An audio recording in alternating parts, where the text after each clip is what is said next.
Organisasi Barisan Kepemudaan Republik Indonesia bersinergi dan bersinkronisasi dengan TNI, Polri untuk membangun negeri serta membangkitkan sikap kritis terhadap lingkungan dan penegakan hukum. Kejaksaan Negeri Garut menahan Kepala Desa Karyasari, Kecamatan Cibalong, Kabupaten Garut, karena diduga melakukan tindak pidana korupsi anggaran dana desa dengan kerugian negara sebesar Rp 493 juta.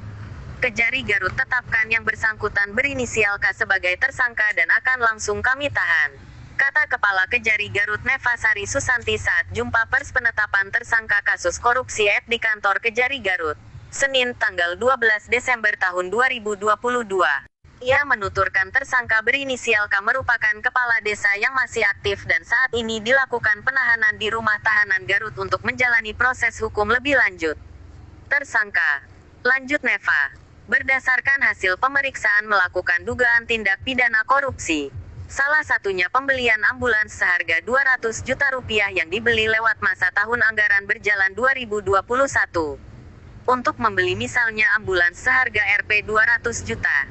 Itu dilaksanakan setelah lewat masa tahun anggaran berjalan pada 2021. Jadi sudah lewat waktu, katanya. Neva menyampaikan alokasi anggaran lainnya terkait program pembangunan pariwisata yang dianggarkan sebesar Rp 263 juta. Namun saat dicek di lapangan diketahui hanya dibangun kurang lebih 40% sehingga sampai saat ini tidak bisa digunakan dan pembangunannya bukan di tanah aset desa. Selanjutnya, papar dia. Tersangka menyelewengkan penggunaan dana sebesar Rp 32 juta untuk pemberdayaan masyarakat desa. Namun direalisasikan kurang lebih Rp 5 juta. Jumlahnya berdasarkan hasil dari perhitungan inspektorat. Kerugiannya kurang lebih 493 juta rupiah. Dana desa itu digunakan oleh kepala desa ini, kata Neva. Ia mengungkapkan tersangka dalam penggunaan dilakukan dan diolah sendiri tanpa melalui rapat desa serta mekanisme lainnya yang mengatur pemanfaatan Uang yang diselewengkan tersangka, kata Neva, digunakan untuk kepentingan pribadi, membangun pendopo untuk pariwisata, dan sebagainya.